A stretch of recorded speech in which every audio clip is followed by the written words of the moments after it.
Mother do drugs, and now it's not on occasion, it's every single day. And I used drugs because it was medication.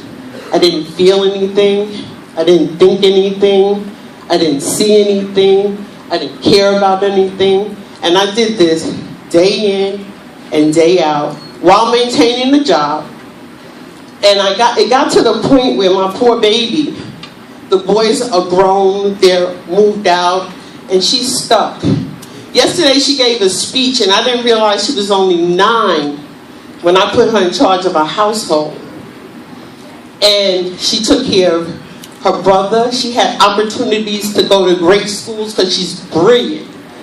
And she would not take those opportunities because she did not want to leave her brother in the hands of a drug addict. And so I put her through a lot. I heard her. I brutalized her. And I felt so, and still sometimes I look at her and I say, you know, maybe you could have been this or did that, because doctor is what she wanted to be. But, you know, you make these bad choices.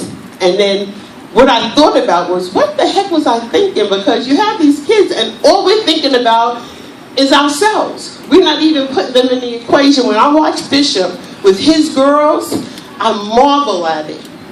It just makes my heart bubble over how he protects them, him and his wife. And you want to say, you can't go back. But if I had the opportunity to do it again, I would do it just the way they're doing it. What I was grateful for is Andre. He came to live with us. And everybody said, you're going to let that boy live in your house? You're just ordaining them to have sex and have babies. And that was the one thing I told him. I told them, please don't have no babies. But he kept everything in order. He kept her home. He kept her grounded. He helped out with the kids. He was her source. He was who she had to lean on when she had no mother, no father, no nobody. And he turned out to be a wonderful husband and a wonderful son-in-law. I couldn't have asked for anything better. So now here, I'm totally immersed in drugs. I sniff so much that I have a deviated septum.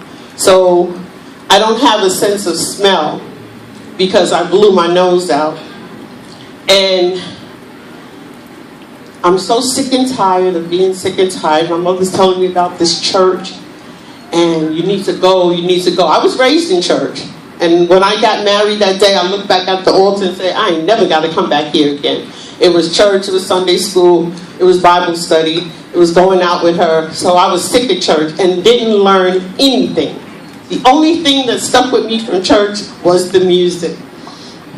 So I'm sick and tired of being high. I'm sick and tired of not having no food in the house. On Monday morning, I get paid. On Friday, I don't have a dime.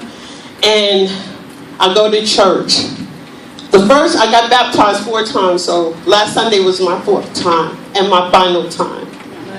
The first time as a kid. The second time I got baptized at Head Start, I used to work for Abyssinian Baptist Church in Harlem. I was high, and the preacher asked me the next day, why were you fighting me in the water? And I said, if you only knew. Wow. My nose is wide open, the water's going up my nose, and it was really hurting. So I go to this church, and the music, oh my goodness, Professor Ross, he passed away. The music was amazing. And I started listening to the music, and I needed to join a ministry, but you couldn't join the ministry until you finished the New Disciples class.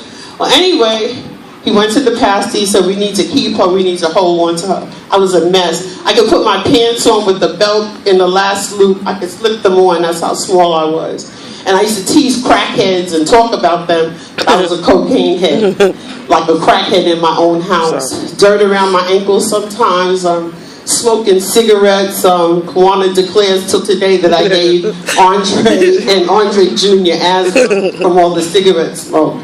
So I go to this church. The first day, I'm high. People are jumping all over the place. I never saw that before. What was that about? And so I looked at the guy next to me. I said, oh, they probably getting paid for that. Then I went back another Sunday. I didn't know about the Holy Spirit or any of that. I went back another Sunday, and when I looked up, I was standing in front of the church. His sermon was about holding someone back. And I just thought about how I was holding my family back, like somebody got to get order in the court here. So when I looked up, the mic was in my face, and he asked me if I had anything to say, and I said a little bit of what I'm saying now. And he said, how are you joining? You're going to be baptized? No, I'm joining on my own Christian experience. Get to the new disciples class. He says, turn to Genesis. Can you find Genesis? Had a beautiful Bible on my table all the time. And I'm ashamed to say it, but I have to say it. I used to roll reefer and put my cocaine on that Bible.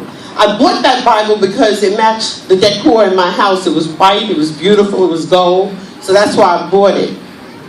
And couldn't find Genesis, but bet you the next week I went back, I had my Bible all tabbed out. And that was the beginning of my salvation. It was the best time of my life. I accomplished so much. We went on a retreat.